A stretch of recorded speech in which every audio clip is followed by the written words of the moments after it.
आया जी। ताज़ा खून सजरा फिर जारी होया। निके भरा ने नवा कफन लिया के उसे कफन के उत्ते फिर पा के फिर मां दे कदमां विच जंतल बकी विच हज़रत इमाम हसन पाक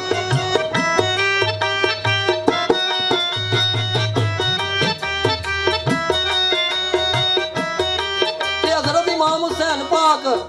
त्रै जमाती उल लसानी अच्छा जी रजब शबान दी 3 तारीख नूं हज़रत इमाम हुसैन पाक दा अर्श तो फर्श ते नज़ूल होया सी। असल मैं तुहानूं फटाफट सुनाया कि ये अज 5 दिन पाक अर्श तो फर्श ते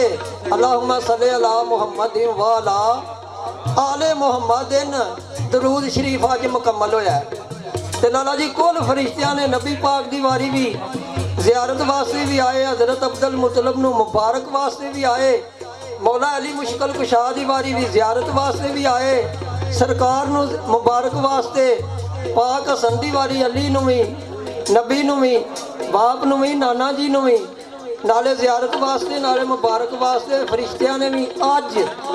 दरूद शरीफ वेख के अखां नाल पढ़िया ते अगे दस्सिया जब भी पढ़ो सल्ले अला आले मुहम्मद समझो के हम रसूल अरबी देख रहे हैं। पंजा दा नां एक ही पंजा दा नां सल्लल्लाहु अलैहि व आलिहि वसल्लम ते लाला जी जे पूछो मुहम्मद दा तर्जमा लिए पाक हसन पाक हुसैन दा कद काल लकुम फी रसूलिल्लाह उसवतुन हसना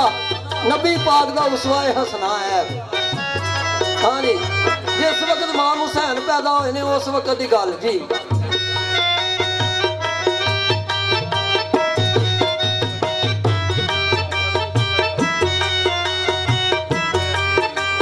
फर्श को अर्श बनाओ हुसैन आ गए। नबी ने फरमाया शरीयत दा पंजवा गवाह हुसैन आ गए। ते लाला जी एक फरिश्ता जिसने अल्लाह के हुक्म की नादुली की फुतरस नाए रब ने उन्होंने बेपार कर दिता। दूसरे फरिश्तियां के सहारे नाल आया आके हज़रत इमाम हुसैन पाक के पलूड़े चिलूंगी नाल उस फरिश्ते ने अपने आप को मस किया। रब्बुल इज़्ज़त ने उन्होंने हुसैन की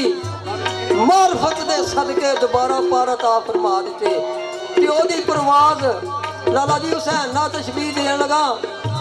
बंदियां दी गल है उड्डे जिन्ने शबाज फजा अंदर सब तो वध परवाज़ हुसैन दी है। उबदार किरदार ते हर एक शै वल्ला काबले नाज हुसैन दी है। और जदों अज भी कोई कुरान की किरात करदा इंज लगदा जियों आवाज़ हुसैन दी है। हाकी अगे कई नमाज़ां पढ़ गए ने पर सब तो वखरी नमाज हुसैन दी।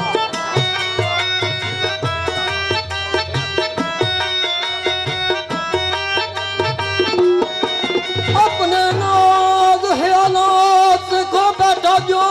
पर फुतरस को बुलाओ आके पर ले जाओ हुसैन आ गए हैं। हज़रत इमाम हुसैन पाक के एक यार जिसका नाम भी बिन मुदाहर है उस बंदे ने दावत की है पाकां दी गल नेड़ी मुकाईए अज तारीख कोठे ते चढ़िया उन्हें राह वेख्या पाक आ रहे ने उन्हें पहचान लिया उत्थे ही अदब कीता कंड नहीं की पर छुआ टुरिया डिगा मौत वाक़या हो गई। मुजाहर ने अपनी बीवी नूं कहा इनू अंदर रख दईए कुल रहमत साडे घर तशरीफ लिया रहे ने पहले उन्होंने हरकत वादे वक्त गुजार लीए इनू बाद में रो पिट तजीज़ो तदफीन आखी दा कर लांगे। ते लाला जी वेख्यो पाक आ गए ने बैठे ने खाना लग गया। मुजाहर हबीब दा वालद सरकार अंबिया वाल इशारा करके आंदा सरकार सब तो पहला मेहमान हसूसी अगे लगो तनावल माहज खाना जेड़ा शुरू करवाई। जिस वक्त चेहरा सरकार अंबिया ने पढ़िया मुजाहर दा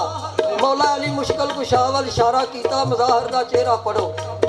जिस वक्त मौला अली ने चेहरा पढ़िया अपने वड्डे पुत्र हज़रत इमाम हसन पाक वाल इशारा किया। हज़रत इमाम हसन पाक ने अपने छोटे वीर हज़रत इमाम हुसैन पाक वाल आख्या मुजाहर का चेहरा पढ़ो। ते लाला जी हुसैन दे उस वक्त गल वेख्यो। हज़रत इमाम हुसैन पाक ने कहा कि समझना तेरा चेहरा पढ़ के सानू समझ नहीं आई। हबीब किथे वे मेरा नाना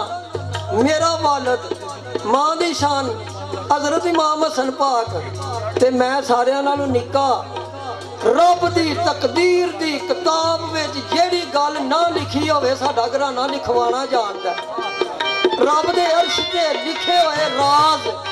मेरे नाना जी दे मेरे वालद दे मेरी मां दे ऐ जे लोगो वेखियो सारे तौहीद दे राजां दा जवाब बतूल दी हाल विच सारे तौहीद दे सवालां दे राजां दे जवाब हसन हुसैन सारे हल कीते ते गल मसर सुना सुना महराज की रात में खुदा ने नबी को बुलाया अर्श पर करबला में हुसैन ने खुदा को बुलाया फर्श पर ते लाला जी आमो सामने गल्लां ने मैं तो इको गल सुनाना केड़ी हजरत इमाम हुसैन पाक इमाम नबूवत वलैत दीन इस्लाम मुकम्मल हुसैन ने कुल नबियां दियां सरदां दी लाज रख ली वालिद दी तरफों इन्ना औलिया ला इलाहा इल्लल्लाह अलैहिम वलहम यहज़नून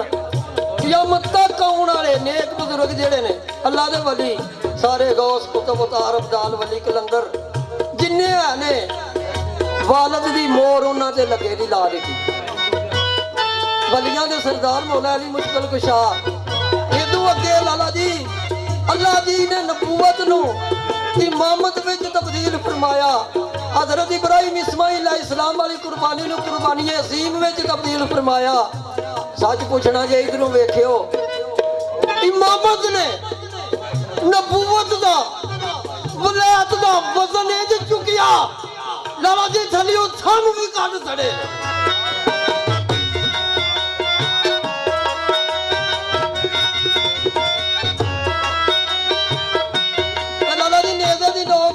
इमाम हुसैन पाक ने तलावत की है सूरा काफ दी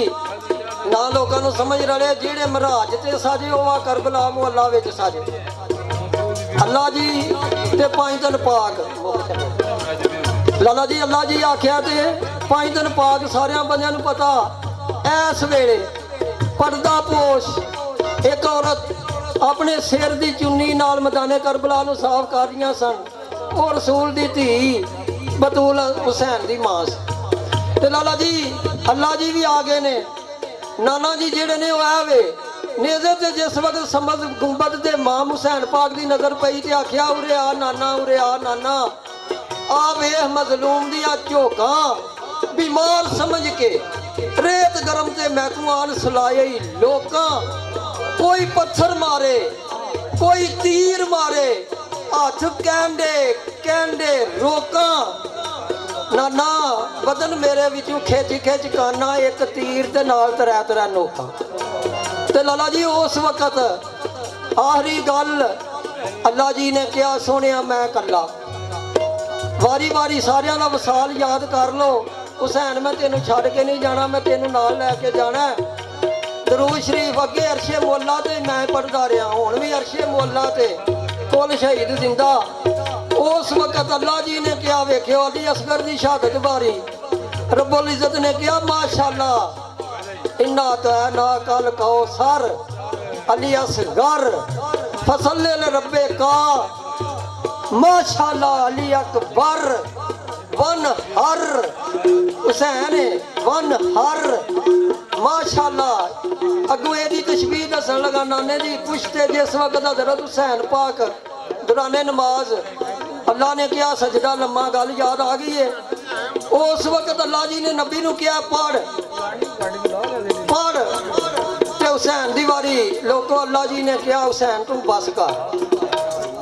ऐवे इन्ना तो है ना कल कहो सर हुसैन बस कर फसल ले रब्बे का नमाज की कमी हो गई है हुसैन बस कर वन हर हुसैन बस कर इन्ना शानिया का हो वल अब तर हुसैन बस कर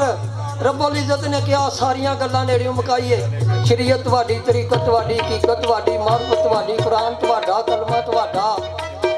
लाला जी नबूवत दी सरदारी औलियाई दी सरदारी जन्नत दे वारस तुसी जन्नत दी औरतां दी सरदारी तेरी मां ने हुसैन कदमां दी वारी लोगों गाली को फिक्र च मुकदी है रब ने कहा तुसी मेरे ते मैं तुहाडा अल्लाहुम्मा सल्ली अला मुहम्मद व अला